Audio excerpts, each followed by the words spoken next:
দরুদ ও সালাম সেই মানবতার মুক্তির দিশারি নবী মুহাম্মদুর রাসূলুল্লাহ সাল্লাল্লাহু আলাইহি ওয়াসাল্লামের উপরে। ওয়াল্লাযীনা ইযা ফাআলু ফাহিশা শরীফে আল্লাহ রাসূল সাল্লাল্লাহু আলাইহি ওয়াসাল্লাম থেকে বর্ণিত একটা হাদিস, আল্লাহ রাসূল বলতেছেন, ইয়া শুনলে ভয়ে প্রকম্পিত হয়ে যাবে। এই জন্য আল্লাহ তাআলা আগে অথবা পরে জান্নাতের কথা বর্ণনা করছেন। জি, একটু পর আমি থাকবো কি তার গ্যারান্টি আছে? কোনো গ্যারান্টি আছে না। কবরের কাছ দিয়ে গেলেই উনি কান্নায় বুক ভাসায় ফেলতেন। উনি কবরকে মানে যাওয়ার মাত্রই ওনার চোখ দিয়ে কান্না চলে আসতো। প্রথম যে ফজিলত সেটা হলো আল্লাহ তাআলা তওবা করলে ক্ষমা করে দেন। করো, ক্ষমা চাও, প্রার্থনা করো, ইন্নাহু কানা গফফারা, নিশ্চয় তিনি অধিক ক্ষমাশীল, অধিক ক্ষমানির রহিম, মালিক ইয়াউমিদ্দিন। এই যে কথাটা বলি আমরা অনেকেই হয়তো অর্থ জানি, দিয়ে বৃষ্টি দিয়ে আগুন দিয়ে সেই পথ আমরা পেরিয়ে গেছি, আমরা আরো বেশি পাপ কাজ করতেছি। আল্লাহ রসুল দোয়া করেছেন বিধায় আমরা এখনো আল্লাহ তাআলা একসাথে আমাদের কি করতেছেন না, আযাব নাজিল করতেছেন না। তারপরও আমাদেরকে আল্লাহ তাআলা সতর্ক করার জন্য মাঝে মাঝে ভূমিকম্প দিচ্ছেন, মাঝে মাঝে খরা দিচ্ছেন। এই যে তাপ চলতেছে, তাপদাহ চলতেছে, কঠিন তাপদাহ, 2-3 দিন ধরে এত পরিমাণ তাপদাহ চলতেছে। সেদিন আলোচনা হচ্ছিল, এক ওস্তাদজি বললেন যে এই আযাব সহ্য, এই যে কঠিন তাপ সহ্য হচ্ছে না, কিয়ামতের সেই কঠিন মুসিবতের দিনে কিভাবে সহ্য হবে? এই যে তাপটা আসতেছে, বলা হয় যে তাপ আসে জাহান্নাম থেকে, যে তাপটা আমরা পাই এটা জাহান্নাম থেকে আসে। আমাদেরকে আল্লাহ তাআলা যাতে করে আমরা বুঝতে পারি, এই বোঝার জন্য আল্লাহ কি দিচ্ছেন, এই শাস্তিগুলো দিচ্ছেন, যাতে করে আমরা উপলব্ধি করতে পারি যে আমরা কতটা নাফরমান হয়ে গেছি। তো এই সময়ে আমরা পাপকে পাপ মনে করতেছি না। এই জন্য আজকের আলোচনার বিষয়, আমরা পাপ করলে আমাদের করণীয়টা কি? পাপ হবেই, মানুষ ভুলের ঊর্ধ্বে নয়। আল ইনসান নিসিয়ান থেকে, নিসিয়ান শব্দটা হলো যে যারা ভুল করে, তো মানুষ ভুলের ঊর্ধ্বে নয়, ছোটখাটো ভুল হবেই। এই ভুল হলে আমাদের করণীয় কি? আল্লাহ তাআলা কোরআনে কি সলিউশন দিয়েছেন? যেহেতু কোরআন আমাদের জীবন বিধান, অবশ্যই তার সলিউশন আছে। এই সলিউশন বিষয়ে ইনশাআল্লাহ কথা হবে। সেই বিষয়টা হলো তাওবা, ইস্তেগফার, তাওবা। প্রথম আলোচনা আমার এই মসজিদের প্রথম আলোচনা আমি আলোচনা করেছিলাম মুত্তাকিদের গুণাবলীর মধ্যে একটা গুণ হলো যে তারা কি করবে, ইস্তেগফার বেশি বেশি করবে। সেই ইস্তেগফার, এই তাওবা নিয়ে ইনশাআল্লাহ আলোচনা করব। আল্লাহ আমাকে তৌফিক দান করুক, আল্লাহুম্মা আমিন। সম্মানিত উপস্থিতি, আল্লাহ তাআলা পবিত্র কোরআনে বলতেছেন, ইয়া আইয়ুহাল্লাযীনা আমানু, ওহে যারা ঈমান এনেছো, যারা ঈমানদার, যারা নিজেকে মুমিন বলে দাবি করো, তুবু, তোমরা তওবা করো, ইলাল্লাহ, আল্লাহর কাছে, তাওবাতান নসুহা, এমন তওবা যে তওবাটা আর কি হবে না, ফেরত আসবে না। তুমি যে পাপ কাজ করছো, এই পাপ কাজ থেকে আর ওই পাপ কাজ করবে না, এইরকম তওবা করো, স্থির ইস্তেকামাত তওবা করো। অপরাধ আল্লাহ তাআলা বলতেছেন, ওয়াল্লাযীনা ইযা ফাআলু ফাহিশা। দেখেন আল্লাহ তাআলা একদম সুন্দর করে, আমরা যে পাপ কাজ করি, আল্লাহ তাআলা ওয়াল্লাযীনা ইযা ফাআলু ফাহিশা, আর তারা যখন ফাআলু করে ফাহিশা, কোনো অপকর্ম, আও যালামু আনফুসাহুম, অথবা নিজের উপর কি করে, জুলুম করে, বাড়াবাড়ি করে, যাকারুল্লাহ, তারা আল্লাহকে কি করে, স্মরণ করে, ফাস্তাগফারু লিযুনুবিহিম, এবং সে যে পাপ কাজ করলো, সে যে অপকর্ম করলো, এই অপকর্মের জন্য আল্লাহর কাছে কি করে, তওবা করে, ইস্তেগফার করে। ওমাইয়াগফিরুয যুনুবা ইল্লাল্লাহ, এই যে আমরা পাপ কাজ করি, এই ক্ষমা আল্লাহ ছাড়া কি করতে পারবে? কারো সাধ্য আছে? আমি যে পাপ, আমি মিথ্যা বললাম, এই মিথ্যার ক্ষমা আল্লাহ ছাড়া কাউকে ক্ষমা করতে পারবে? আল্লাহ এটাই বলতেছেন, ওমাইয়াগফিরুয যুনুবা ইল্লাল্লাহ, এই যে পাপ কাজ করি, এই যে ক্ষমা চাই, আল্লাহ ছাড়া ক্ষমা করার আর কেউ নাই। আল্লাহ তাআলা এই যে আয়াতের মধ্যে বললেন যে তোমরা যখন কি করো, কেউ যখন কোনো অপকর্ম করে এবং সাথে সাথে কি করে, আল্লাহকে স্মরণ করে এবং পাপ কাজ থেকে তওবা করে, তখন আল্লাহ কি করেন, এবং ওই যে বিষয়টা করলো, ফালু, এই যে পাপ কাজটা করলো, সেই পাপ কাজ থেকে তওবা করার পর দ্বিতীয়বার আর পাপ কাজ না করে আল্লাহ তাকে কি করেন? ক্ষমা করে দেন। সুবহানাল্লাহি ওয়া বিহামদিহি। সম্মানিত উপস্থিতি, এখন বিষয় হলো আমরা পাপ তো করি, ছোটখাটো ভুল করি, করার পর এই ভুলটাকে শুধরানোর জন্য আল্লাহর কাছে ক্ষমা চাই না, আল্লাহর কাছে ক্ষমাও চাই না। মুহাদ্দিসে কেরাম বলতেছেন, আমরা তো আল্লাহকে ইলাহ বলে জানি। ইলাহ, ইলাহ মানে রব। ইলাহ শব্দটা আসছে আলেহা থেকে, আলেহা শব্দ আসছে অলেহা থেকে। দেখেন আল্লাহ তাআলা কতটা তার বান্দার প্রতি রহম করেন। অলেহা শব্দের অর্থ হলো যে আমরা সাধারণত যারা গৃহস্থ তারা দেখি, বাচ্চা যখন হয় গরুর, হওয়ার পর ওই বাচ্চাকে যদি গরু থেকে সরায় নেওয়া হয় তখন গরুটা যে পরিমাণ ছটফট করে, আল্লাহ তাআলা কোনো বান্দা যদি পাপ কাজ করেন আল্লাহ তাআলা ওইরকম যে কখন আমার বান্দাটা ফিরে আসবে, আমার কাছে কখন ফিরে আসবে, আমাকে তওবা করবে, এরকম চিন্তা করেন। এই জন্য আল্লাহর নাম ইলাহ। এই জন্য আল্লাহর নাম কি? ইলাহ। এবং হাদিসে পাওয়া যায় আল্লাহ রাসূল বলতেছেন যে কোনো ব্যক্তি মরুভূমিতে যাচ্ছে, তার কাছে কি আছে? শুকনো খাবার আছে। সে হঠাৎ করে চিন্তা করছে তার উটও আছে, ঘুমায় গেছে, একটু বিশ্রাম নেই। এই মুহূর্তে সে উঠে দেখলো তার উঠো নেই, খাবারও নেই। তখন তার কি অবস্থা হবে? নির্ঘাত সে মৃত্যু, নিশ্চিত মৃত্যু। এই জেনেই সে করতেছে, হাঁটতেছে, হঠাৎ করে দেখলো তার উটও পাইলো, খাবারও পাইলো। তখন কি পরিমাণ খুশি হয়? খুশিটা কেমন হয়? আল্লাহ রসুল উদাহরণ দিয়ে বলতেছেন যে ওই ব্যক্তি এমন খুশি হয়, সে বলে আল্লাহুম্মা আনতা আবদি আনা রাব্বুক, হে আল্লাহ তুমি আমার বান্দা, আমি তোমার রব। এত পরিমাণ খুশি হয়, খুশির মানে এত পরিমাণ খুশির কারণে সে কি বলতেছে সেটাও কি হয়? ভুলে যায়। আল্লাহ তাআলা কোন বান্দা পাপ করার পর যদি তওবায় হাত তোলে আল্লাহ তাআলা তার চেয়েও বেশি খুশি হন। সুবহানাল্লাহ। তাওবার কত গুরুত্ব, তাওবার কত ফজিলত। সম্মানিত উপস্থিতি, মুসলিম শরীফে আল্লাহ রাসূল সাল্লাল্লাহু আলাইহি ওয়াসাল্লাম থেকে বর্ণিত একটা হাদিস, আল্লাহ রাসূল বলতেছেন ইয়া আইয়ুহান নাস, হে মানুষেরা, তুবু ইলাল্লাহ, তোমরা আল্লাহর কাছে তওবা করো, আল্লাহর কাছে তওবা করো। ফাইন্নী, নিশ্চয় আমি, আতুবু ফিল ইয়াউমি, প্রত্যেক দিন তওবা করি, মিয়াতা মাররাহ, 100 বার। সুবহানাল্লাহ। কতবার? আল্লাহ রাসূল দিনে কতবার তওবা করতেন? চিন্তা করেন তো। সাইয়্যিদুল মুরসালিন, এমন একজন নবী যার শুধু আমাদের নবী না, সকল নবীদের পূর্বের পরের গুনাহ তো তারা করেনি না, যতটুকু মানুষ হিসাবে সামান্য আল্লাহ তাআলা সেটাও কি করেছেন? ক্ষমা করে দিয়েছেন। সেই মানুষ আশরাফুল মাখলুকাত, সকল মানুষের সেরা যিনি, সকল নবীদের সর্দার যিনি, ইমাম যিনি, তিনি কি করতেছেন? দিনে 100 বার তওবা করতেছেন। তা আমাদের কতবার তওবা করা উচিত? আমাদের তো আরো বেশি বেশি তওবা করা উচিত। সম্মানিত উপস্থিতি, কালকে আমাদের সেই কঠিন মুসিবতে যখন আপনার আমার সামনে আমলনামা নিয়ে আসা হবে, কেমন আমলনামা? আল্লাহ তাআলা বলতেছেন ফামান ইয়ামাল মিসকালা যাররাতিন খায়রান ইয়ারাহ। কেমন আমলনামা? যে আমলনামায় যদি কেউ কোনো ভালো কাজ করে, ক্ষুদ্র যাররা পরিমাণ ভালো কাজ করে, সেটাও কি থাকবে? উল্লেখ থাকবে। ওয়ামান ইয়ামাল মিসকালা যাররাতিন শাররান ইয়ারাহ। আর যদি ক্ষুদ্র পরিমাণ পাপ কাজও করে সেটাও কি থাকবে? উল্লেখ থাকবে। এইরকম আমলনামা আপনার আমার সামনে যখন দেওয়া হবে, কি মুসিবতের মধ্যে আমরা পড়বো। আমরা পাপ করতেছি, তওবা করতেছি না, এই পাপগুলো যখন আমার সামনে দেওয়া হবে আমি কি করব তখন? একটু বিবেক জাগ্রত করা দরকার। আল্লাহ তাআলা এই যে আমাকে এত নিয়ামত দিয়েছেন, এত নিয়ামত দিয়েছেন, দেওয়ার পর আমাকে সুযোগ দিচ্ছেন। দেখেন, আপনি পাপ কাজ করার পর, কেউ পাপ কাজ করার পর সাথে ফেরেশতারা পাপ কাজের যে গুনাহ সেটা লেখেন না, তাকে সুযোগ দেওয়া হয়। ফেরেশতারা লিখতেছে, আল্লাহ বলেন না তুমি দেখো সে তওবা করে কিনা।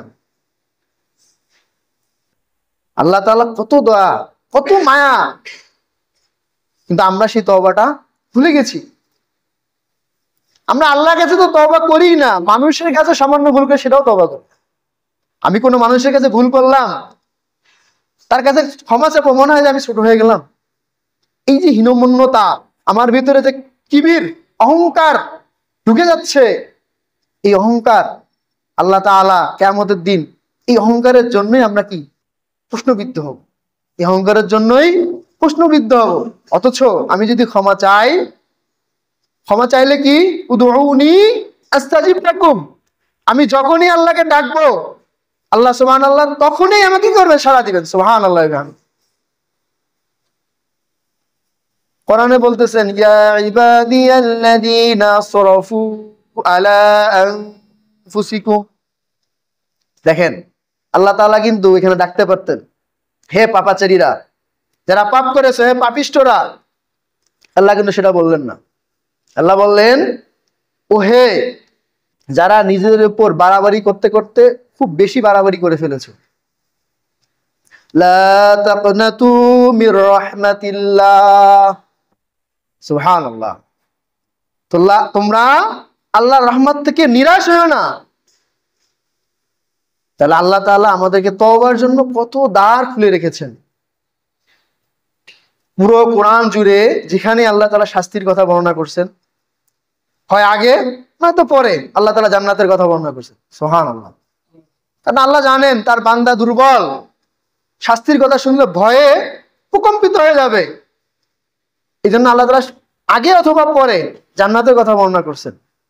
আল্লাহ আমাদের ভালো চান বিধায় তো তিনি জান্নাত জাহান্নামের কথা একসাথে উল্লেখ করেছেন, যাতে আমরা ভয়ে না পেয়ে পিছিয়ে না পড়ি, গুনাহ করার পর একবারে সরে না আসি, গাফেল না হই, উদাসীন না হই।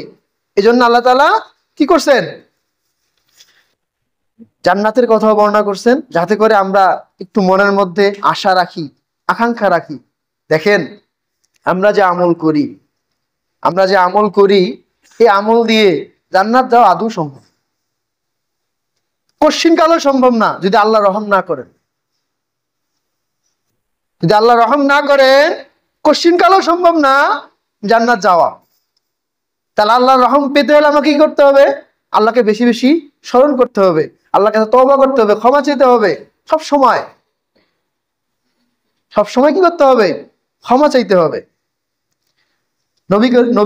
নবী ছিলেন আমাদের, নবী সহ সকল নবী রাসূলরাই সব সময় আল্লাহর কাছে তওবা করতেন। অথচ তারা কিন্তু কি না, গুনাহগার না। সকল নবী রাসূলগণই মাসুম। মাসুম মানে কি? মাসুম মানে মায়ের পেট থেকে যখন সন্তান জন্মগ্রহণ করে তার কি পাপ থাকে? নিষ্পাপ, কোনো পাপ থাকে না। ওই যে অবস্থাটা, প্রত্যেক নবী রাসূলগণই মাসুম। সুবহানাল্লাহ।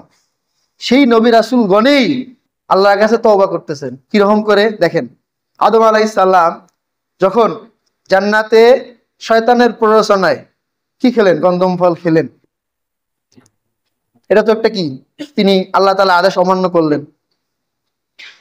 দেখেন সাত রব্বানা যালামনা আনফুসানা ওয়া ইল্লাম তাগফির লানা ওয়া তারহামনা লানাকুনান্না মিনাল খাসিরিন। সুবহানাল্লাহ। এটা কার বাণী? আল্লাহর বাণী। কথাটা কার? আদম আলাইহিস সালামের। আদম আলাইহিস সালাম যখন ওই যে সামান্য, এটা তো আল্লাহ তাআলা পৃথিবীতে পাঠাবেন বিধে একটা কি করছেন, লিপিবদ্ধ করে রেখেছেন। তারপরে যে আল্লাহ তাআলা আদেশ সামান্য অমান্য করলেন, এই অমান্যর জন্য আল্লাহ সাথে তিনি রব্বানা যালামনা, হে আমাদের রব, যালামনা আনফুসানা, আমি আমার নিজের নফসের উপর জুলুম করেছি। নফসের উপর কি করেছি? জুলুম করেছি। ওয়া ইল্লাম তাগফির লানা, আপনি যদি আমাদের ক্ষমা না করেন, লানাকুনান্না মিনাল খাসিরিন, তাহলে আমরা ক্ষতিগ্রস্তদের অন্তর্ভুক্ত হয়ে যাব। চিন্তা করেন, আদম আলাইহিস সালাম তিনি আমাদের কি আদি পিতা, তার মাধ্যমে আমরা পৃথিবীতে এসেছি। তিনি সামান্য একটা ভুল, যেটা ভুল বলা যায় না, নবীরা মাসুম, এটা যখন উনি যখন বুঝতে পারলেন আমি আল্লাহর আদেশ অমান্য করলাম, সাথে তিনি কি করলেন? রব্বানা যালামনা আনফুসানা, সাথে আল্লাহর কাছে তওবা করলেন। আল্লাহ তাআলা কি করলেন? ক্ষমা করে দিলেন, দিয়ে পৃথিবীতে পাঠিয়ে দিলেন। দেখেন নূহ আলাইহিস সালাম বলা হয় তিনি 950 বছর তার জাতিকে দ্বীনের দাওয়াত দিয়েছেন। কত বছর? 950 বছর। তো দ্বীনের দাওয়াত, নূহ আলাইহিস সালামের জাতি খুবই উচ্ছৃঙ্খল ছিল, খুবই উচ্ছৃঙ্খল ছিল, তারা নূহ আলাইহিস সালামকে মানত না। এত পরিমাণ নিয়ামত দেওয়ার পরও তারা নূহ আলাইহিস সালামকে মানত না। তো মানুষ হিসাবে নূহ আলাইহিস সালাম তার তো রাগ থাকতেই পারে, মানুষ হিসাবে তো তার এই যে রাগটা আসতেছে এটা তার জন্য কি। এবং তিনি রাগত স্বরে একবার তার কওমের ব্যাপারে দোয়া করলেন, বদদোয়া করলেন যে আল্লাহ তুমি এমন জাতিকে ধ্বংস করে দাও। এই যে বদদোয়া করলেন, এটা তো কি নবী হিসাবে তার আরো রহম করা দরকার ছিল। এই যে সামান্য জিনিস ভুল নয়, তিনি করলেন রব্বি গফিরলি ওয়ালি ওয়ালিদাইয়া, হে রব ইগফিরলি তুমি আমাকে ক্ষমা করো, ওয়ালি ওয়ালিদাইয়া তুমি আমার পিতামাতাকে কি করো, ক্ষমা করো, ওয়ালিমান দাখালা বাইতিয়া মুমিনা এবং আমার ঘরে যে মুমিন অবস্থায় ঢুকেছে তাকে কি করো, ক্ষমা করো। চিন্তা করেন, নবীরা মাসুম হওয়া সত্ত্বেও সামান্য আল্লাহর আদেশের এদিক ওদিক হওয়ার সাথে সাথে কি করছেন, ক্ষমা চেয়েছেন। অথচ আমরা আজ 5 ওয়াক্ত নামাজ ছেড়ে দিচ্ছি, রোজা ছেড়ে দিচ্ছি, মিথ্যা বলতেছি, গীবত করতেছি, সুদ খাচ্ছি, ঘুষ খাচ্ছি, বিবেক জাগ্রত হচ্ছে না, বিবেক জাগ্রত হচ্ছে না, আল্লাহর দিকে ফিরে আসতেছি না। কি হবে সেদিন, যেদিন এই কোরআন আপনার বিরুদ্ধে সাক্ষী দিবে, আপনার আমার বিরুদ্ধে সাক্ষী দিবে, রাসূল আপনার আমার বিরুদ্ধে সাক্ষী দিবে, হে আল্লাহ, কোরআন বলবে আল্লাহ তারা আমার মতো করে তারা কি করেনি, চলেনি, আমাকে জীবনী বিধান হিসেবে মানেনি। কি করবেন তখন, কি জবাব দিবেন সেই রবের কাছে? চিন্তা করেন, এই যে আজকে আপনি আছি, এই যে আমি আছি, একটু পর আমি থাকবো কি তার গ্যারান্টি আছে? কোনো গ্যারান্টি আছে? নাই। অথচ আপনি এই সামান্য 1 সেকেন্ড বাঁচবেন কিনা জানেন না, এই সময়ের জন্য আপনি এত কিছু করেন, বড় বিল্ডিং বানাচ্ছেন, টাকা জমাচ্ছেন, কত কিছু করতেছেন, অথচ যে জগতে আপনাকে অনন্তকাল থাকতে হবে সে জগতের জন্য একটু চিন্তা করতেছেন না, বিবেক জাগ্রত করতেছেন না। টাকা ইনকাম করতেছেন, কাফনের কি পকেট আছে? কাফনের পকেট আছে? কবরে আলমারি আছে? এবং যে ফেরেশতা আপনার আমার জান কবজ করবে আজরাইল, তিনি কি ঘুষ নেন? কবরে যিনি প্রশ্ন করতে আসবেন যে মুনকার নাকির, তারা কি ঘুষ নেন? কি হবে তখন? আমি যে ইনকাম করতেছি, অথচ আল্লাহ তাআলা আমাকে পাঠালেন কি জন্য? ইবাদতের জন্য। মানুষ জিন সৃষ্টি করেছে কি জন্য? ইবাদতের জন্য। সে ইবাদত না করে গুনাহ করতেছি, গুনাহ থেকে তওবাও করতেছি না।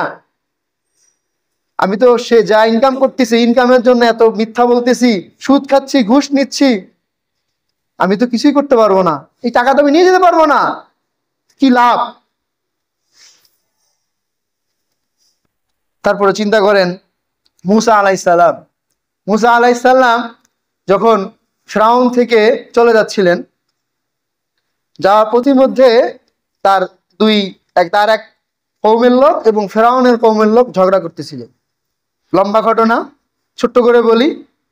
এই ঝগড়ার এক পর্যায়ে মুসা আলাইহিস সালাম ওই ফিরআউনের যে লোক, গোত্রের লোক, তাকে একটা থাপ্পড় দিয়েছে।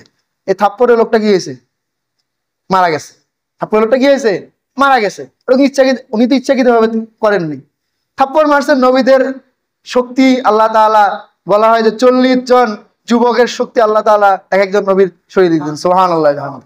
এই শক্তি, এই থাপ্পড় কি সহ্য করা সম্ভব? মারা গেছে। এটা আল্লাহ কোন একটা মুজিজা। ইনি যে এই যে ভুলবশত একটা কাজ করে ফেললেন, সাত রব্বি ইন্নী যালামতু নাফসি, সাত আল্লাহর কাছে ক্ষমা চাইলেন, হে আমার রব, যালামতু নাফসি, আমি নিজের উপর জুলুম করেছি, ফাগফিরলি, অতএব তুমি আপনাকে ক্ষমা করে দাও। আল্লাহ তাআলা যেহেতু তিনি অনিচ্ছাকৃত করলেন এবং ক্ষমা চাইলেন, আল্লাহ কি বললেন? ফাগফারা লাহু। সুবহানাল্লাহ। আল্লাহ তাকে কি বললেন? ক্ষমা করে দিলেন। দেখেন, নবী রাসূলগণ তারা সবসময় ক্ষমা চাইতেন, অথচ আমরা, তারা মাসুম হওয়ার পরও ক্ষমা চাচ্ছেন। আপনার আমার কি গ্যারান্টি আছে যে কাল কিয়ামতে আমরা বিনা হিসেবে জান্নাত যাব? এমন আছে? কেউ বলতে পারবে? অথচ আল্লাহ রসুলের মুখ থেকে আবু বকর ফিল জান্নাহ, ওমর ফিল জান্নাহ, ওসমান ফিল জান্নাহ, এভাবে 10 জনের নাম আল্লাহ রসুল কি করছেন? বর্ণনা করছেন, যাকে বলে আশারে মুবাশশারা। 10 জন ব্যক্তি যারা দুনিয়াতেই জান্নাতের সুসংবাদ পেয়েছেন। সুবহানাল্লাহ। সেই ব্যক্তিদের জীবনী কি? হযরত আলী রাদিয়াল্লাহু তাআলা আনহু কবরের কাছে যেতেই পারতেন না।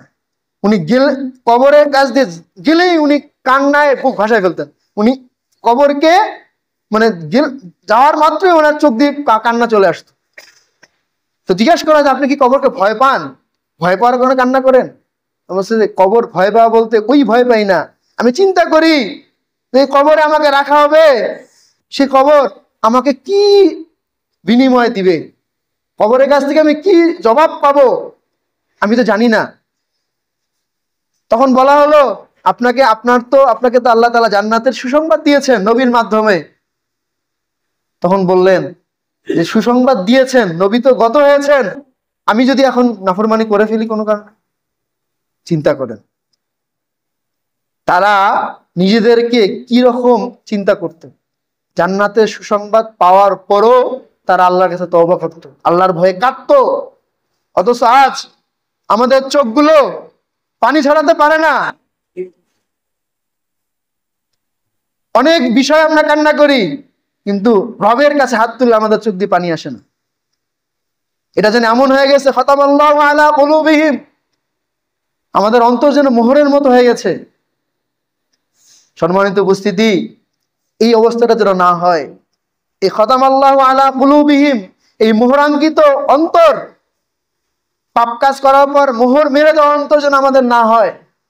আমাদের অন্তর যেন এমন হয় সবসময় যেন আমাদের চোখ দিয়ে আল্লাহর জন্য এই রবের সামনে দাঁড়িয়ে রবের কাছে হাত তুলে দু চোখ দিয়ে অঝর জোড়ায় পানি ভরে। কিয়ামতের সেই কঠিন মুসিবতের দিনে জাহান্নাম যখন এত পরিমাণ আগুন হয়ে আসবে, জাহান্নাম এত পরিমাণ তাপ আসবে, সে তাপ সহ্য করা সম্ভব হবে না। তখন আল্লাহ তাআলা এক ফোঁটা পানি জাহান্নামে দিবেন, জাহান্নামের আগুনের তাপ কিছুটা কমে যাবে।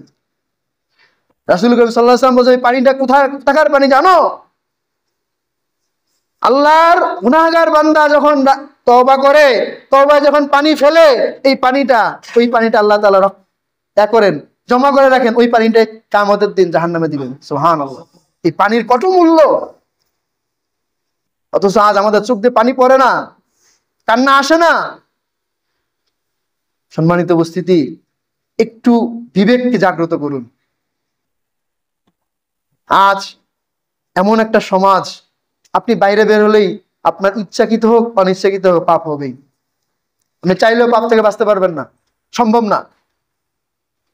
অতএব আপনি বাইরে বের হইছেন, ঘরে ফিরে আসছেন, তওবা করেন, আল্লাহ জ্ঞাতসারে অজ্ঞাতসারে কোনো পাপ হয়ে থাকলে ক্ষমা করে দাও। আমরা তা করি না।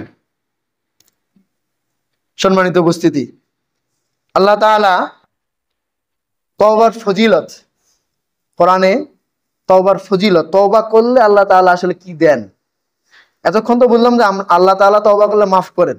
এই মাফ ছাড়াও আল্লাহ তাআলা তওবা করলে আসলে আমাদেরকে কি পুরস্কার দেন, আল্লাহ তাআলা পবিত্র কোরআনে সুন্দরভাবে বর্ণনা করেছেন। প্রথম যে ফজিলত সেটা হলো আল্লাহ তাআলা তওবা করলে ক্ষমা করে দেন। কি করে দেন? প্রথম হলো ক্ষমা করে দেন, একদম সাধারণ ক্ষমা। আল্লাহ তাআলা বলতেছেন, আস্তাগফিরুল্লাহ ইন্নাল্লাহা গফুরুর রহিম, সূরা বাকারার আয়াত। আল্লাহ তাআলা বলতেছেন যে তোমরা আমার কাছে ক্ষমা প্রার্থনা করো, ইন্নাল্লাহা, নিশ্চয় আল্লাহ, গফুরুর রহিম, ক্ষমাশীল এবং অতি দয়ালু। ক্ষমাশীল এবং অতি দয়ালু। গফুরুন, শুধু গফুরুন বলে নাই, ক্ষমাশীল বলে নাই, রহিমও বলছেন, দয়ালু। শুধু ক্ষমা করেন তা না, দয়াও করেন। দ্বিতীয় যে আল্লাহ তাআলা তওবা করলে আল্লাহ তাআলা পুরস্কার দেন, সেটা হলো আল্লাহ তাআলা শাস্তি মওকুফ করে দেন, শাস্তি মওকুফ করে দেন। আল্লাহ তাআলা কোরআনে বলতেছেন, ফালাউলা কানাত ক্বরিয়াতুন আমানাহ, এখানে আল্লাহ তাআলা হযরত ইউনূস আলাইহিস সালামের জাতির ঘটনা বর্ণনা করছেন। আমরা সবাই জানি ইউনূস আলাইহিস সালাম তার জাতিকে যখন দাওয়াত দিলেন, তো তারা নাফরমানি করলো যে না, আল্লাহকে আমরা মানবো না। তখন ইউনূস আলাইহিস সালাম বললেন যে আল্লাহ তাআলা তোমাদের উপর আযাব নাজিল করবেন। কি করবেন? আযাব নাজিল করবেন, এটা বললেন। তারপরেও তারা কি করলো না? তাদের মনে ভয় আসলো না। তখন ইউনূস আলাইহিস সালাম, যেদিন আযাব আসবে এমন একটা আল্লাহ তাআলার পক্ষ থেকে আযাব নির্ধারিত হলো। কি হলো? আল্লাহ আযাব নাজিল করবেন, এটা নির্ধারিত হওয়ার পর ইউনূস আলাইহিস সালাম রাত্রের অন্ধকারে কি করলেন? যেহেতু আযাব আসবে, অত তিনি করলেন ফরিয়া থেকে চলে গেলেন। ফরিয়া থেকে কি করলেন? চলে গেলেন। তারপরে তার মাছের পেটে যাওয়া, এই যে ঘটনাগুলো। তো ফরিয়া থেকে যখন চলে গেলেন, স্বাভাবিক বিষয়, তখন তার উম্মতেরা যখন যা দেখলো যে ইউনূস আলাইহিস সালাম নাই, তার ঘরে নাই, তখন তাদের মনে ভয় আসলো, ভীতি কাজ করলো যে নিশ্চয়ই আল্লাহর আযাব আসবে, ভীতি উনি কি করছেন? চলে গেছেন। তখন তারা একযোগে তওবা করলো। একযোগে কি করলো? তওবা করলো। এই যে তওবা করলো, আযাব কিন্তু নির্ধারিত ছিল। আযাব কি ছিল?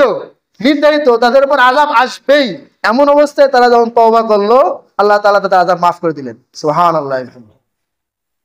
চিন্তা করেন, নির্ধারিত আযাব আসবে এমন অবস্থায় তওবা করলো, আল্লাহ কি করেন? তওবা কবুল করেন।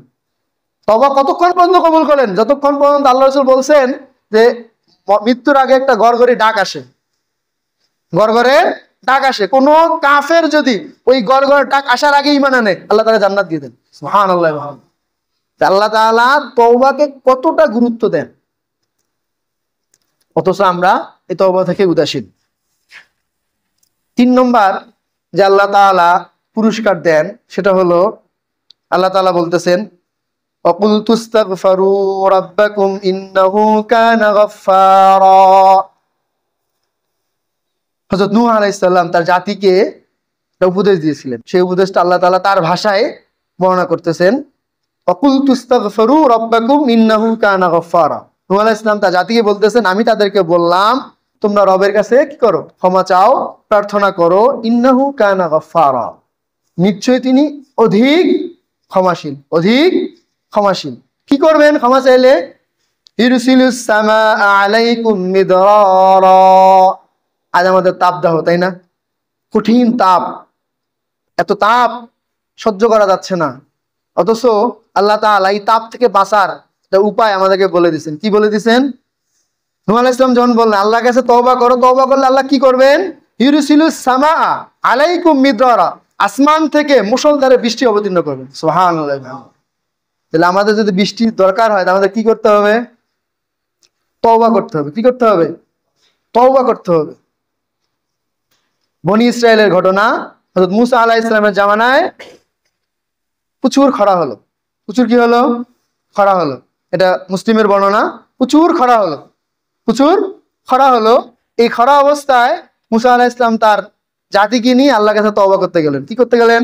তওবা করতে গেলেন। আল্লাহ তাআলা মূসা আলাইহিস সালামকে ওহীর মাধ্যমে জানালেন, এই পুরো লোকদের ভিতরে একটা লোক আছে, যে লোক আমার নাফরমান, আমাকে মানে না, ও যতক্ষণ পর্যন্ত এই থেকে বের হয়ে যাবে না, ততক্ষণ পর্যন্ত আমি বৃষ্টি দিব না। মূসা আলাইহিস সালাম ঘোষণা করে দিলেন যে এমন এক পাপী এখানে আছো যে আল্লাহকে নাফরমান, এত নাফরমান, আল্লাহ তোমার জন্য বৃষ্টি দিচ্ছেন না, তুমি এখান থেকে বের হয়ে যাও। তো যে পাপ করে সে তো জানে না? তখন সে চিন্তা করলো, হায় হায়, এত লোকের ভিতরে যদি আমি এখন বের হয়ে যাই, সম্মান তো যাবে, জীবনটাও মনে যাবে। তখন সে আল্লাহর কাছে তওবা করলো, একনিষ্ঠ চিত্তে আল্লাহর কাছে, আল্লাহ তুমি আমার ইজ্জত বাঁচাও, তুমি যদি আমাকে আজকে রক্ষা করো, আমি কথা দিলাম আমি আর কখনোই পাপ করব না। আল্লাহ তাআলা মূসা আলাইহিস সালামকে বললেন আর কি দোয়া করো, বৃষ্টি হয়ে গেল। আর মূসা আলাইহিস সালামের চিন্তা হলো, জালিল কত ব্যক্তি, তো আল্লাহকে প্রশ্ন করেন, আল্লাহ তুমি বললা একজন লোক আছে, সে বের না গেলে বৃষ্টি দিবে না, কেউ তো বের হলো না, বৃষ্টি দিয়ে আসলো। আল্লাহ বললেন ও ব্যক্তি ক্ষমা চেয়ে নিছে, আমি তাকে ক্ষমা করে দিছি। সুবহানাল্লাহ, আলহামদুলিল্লাহ। মূসা আলাইহিস সালাম বলতেছেন, আল্লাহ কে সেই ব্যক্তি, আমি একটু জানতে চাই। আল্লাহ তাআলা বললেন, এতদিন সে পাপ করছে, আমি তো জানাইনি, তোমাকে বলছি? বলি নাই। আজকে সে তওবা করছে, কেন তাকে পরিচয় করে দিব আমি? পাপ করার পরে আমি তাকে পরিচিত করিনি, তাহলে তওবা করার পর কেন তাকে আমি পরিচয় করাবো? সুবহানাল্লাহ। আল্লাহ কতটা দয়াশীল, কতটা ক্ষমাশীল। আমরা সেই আল্লাহ থেকে মুখ ফিরিয়ে নিয়েছি, আল্লাহ থেকে মুখ ফিরিয়ে নিয়েছি। চিন্তা করেন, আপনি নামাজে যখন দাঁড়ান, নামাজে আমরা কি বলি? আলহামদুলিল্লাহি রাব্বিল আলামিন আর রহমানির রহিম মালিক ইয়াউমিদ্দিন। এই যে কথাটা বলি, আমরা অনেকেই হয়তো অর্থ জানি। মালিক ইয়াউমিদ্দিন, বিচার দিবসের মালিক।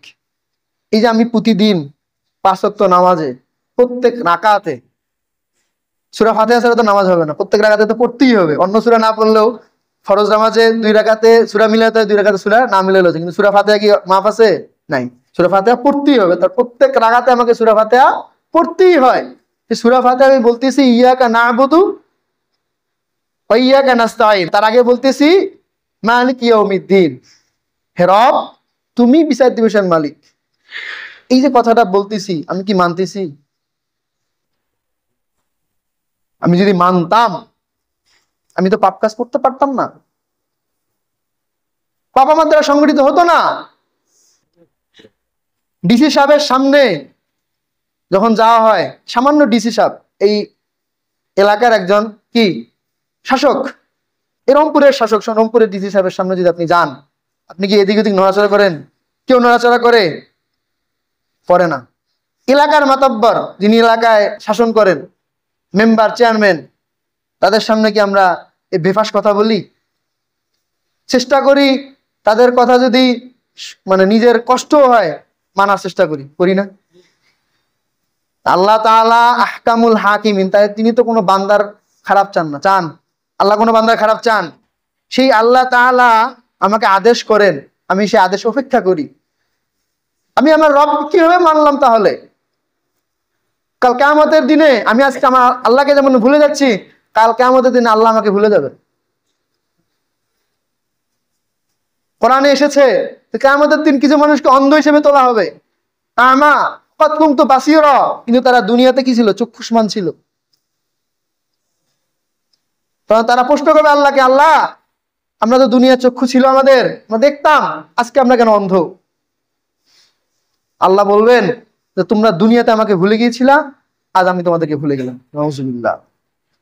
সেদিন কি হবে? যেদিন ওই আল্লাহ ছাড়া আর কেউ থাকবে না। সকল নবীরাও, আমাদের নবী ছাড়া সকল নবীরাও ইয়া নাফসি ইয়া নাফসি বলবে। কি কঠিন মুসিবত! একটু চিন্তা করেন, কি কঠিন মুসিবত, যে মুসিবতের দিনে মাসুম নবীরাও ইয়া নাফসি বলবে আমাদের নবী ছাড়া। আপনি আমি তাহলে কোথায় আছি?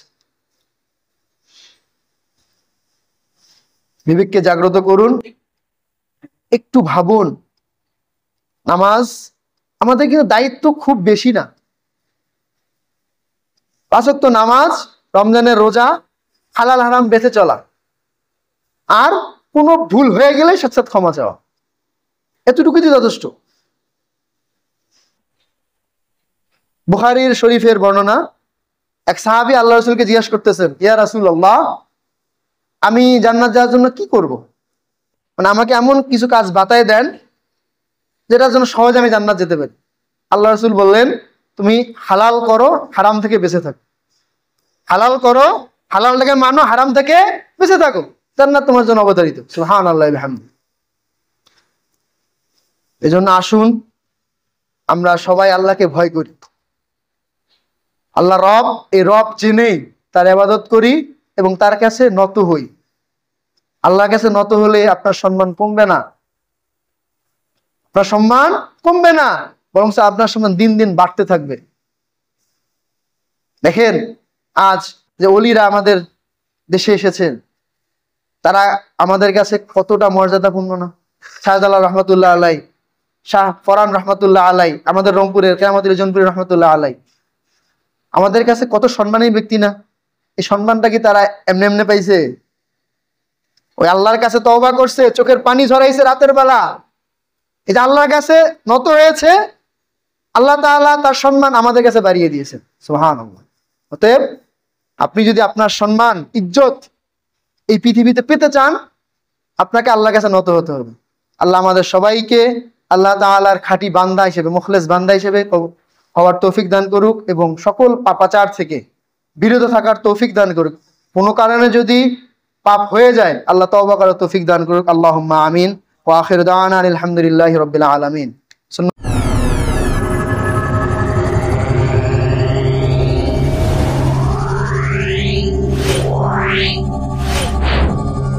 Yeah.